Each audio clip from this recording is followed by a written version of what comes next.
కుమ్రంభీం ఆసిఫాబాద్ జిల్లాలో తుది విడత గ్రామ పంచాయతీ ఎన్నికల సందర్భంగా ఎమ్మెల్యే పోలీసుల మధ్య స్వల్ప వాగ్వాదం చోటు చేసుకుంది. రాజంపేట గ్రామ పంచాయతీ పోలింగ్ కేంద్రానికి సమీపంలో ఎమ్మెల్యే కోవాలక్ష్మి నివాసం వద్ద పార్టీ శ్రేణులు పెద్ద ఎత్తున గుమిగూడి ఉండడంతో సీఐ బాలాజీ వరప్రసాద్ అక్కడికి చేరుకుని అందరినీ చెదరగొట్టారు. ఇది గమనించిన ఎమ్మెల్యే కోవాలక్ష్మి అక్కడికి చేరుకుని 100 మీటర్లకు దూరంగా ఉన్నా కూడా వారిని చెదరగొట్టడం తగదని సీఐతో అన్నారు. 144 సెక్షన్ అమల్లో ఉన్న కారణంగా ప్రజలు గుమ్ముకూడుకొని ఉండకూడదని ఇక చెదరగొట్టారని సీఐ బదిలించారు. దీంతో సీఐ బాలాజీ వరప్రసాద్ రౌడీజం చేస్తున్నాడంటూ చరవాణి ద్వారా ఎస్పీ నితికా పంత్కి ఫిర్యాదు చేశారు. మీరు వెళ్ళండి, నేను వెళ్తాను, నేను వెళ్ళిపోతాను. మీరు వెళ్ళండి, నేను ఇక్కడ ఇవ్వని ఏమనలేదు. మీ స్వామికి చెప్పిన లోపల కూర్చోబెట్టుకోండి అని చెప్పి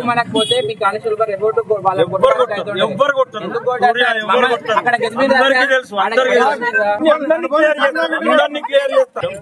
మేడం ఎట్లా కూర్చుంటారు ఇక్కడ చెప్పండి, ఎట్లా కూర్చుంటారు? మేడం మీరు వెళ్ళండి, మేడం మేము వెళ్తాం, మీరు వెళ్ళండి అందరినీ క్లియర్ చేస్తాం, క్లియర్ చేస్తా. నేను వచ్చిందే ఇప్పుడు అందరినీ క్లియర్ చేస్తా. మీరు వెళ్ళండి, నేను వెళ్తాను. నేను పోలింగ్ ఉందమ్మా, పోలింగ్ బూత్ ఇప్పుడు ఇటు మా ఎదురుగా ఇటు ఉన్నారు. ఎక్కడ ఏ పార్టీ వాళ్ళు కూడా కాంప్లికేటెడ్ లేదు, ఏం లేదు. మీ పోలీసు వాళ్ళు వచ్చేసి లాఠీ చార్జ్ చేయడం ఏందమ్మా సీఏ గారు రౌడీజంగా? అరే ఎవరిక్కడ రాజంపేట అమ్మా, ఆసిఫాబాద్ రాజంపేట లాఠీ చార్జ్ తీసుకొని మా పోరాటాల మీద ఒప్పుతున్నాడు. అరే ఇప్పుడు పబ్లిక్ డిస్టర్బెన్స్ అవుతున్నారమ్మా, చెప్తున్నా నేను.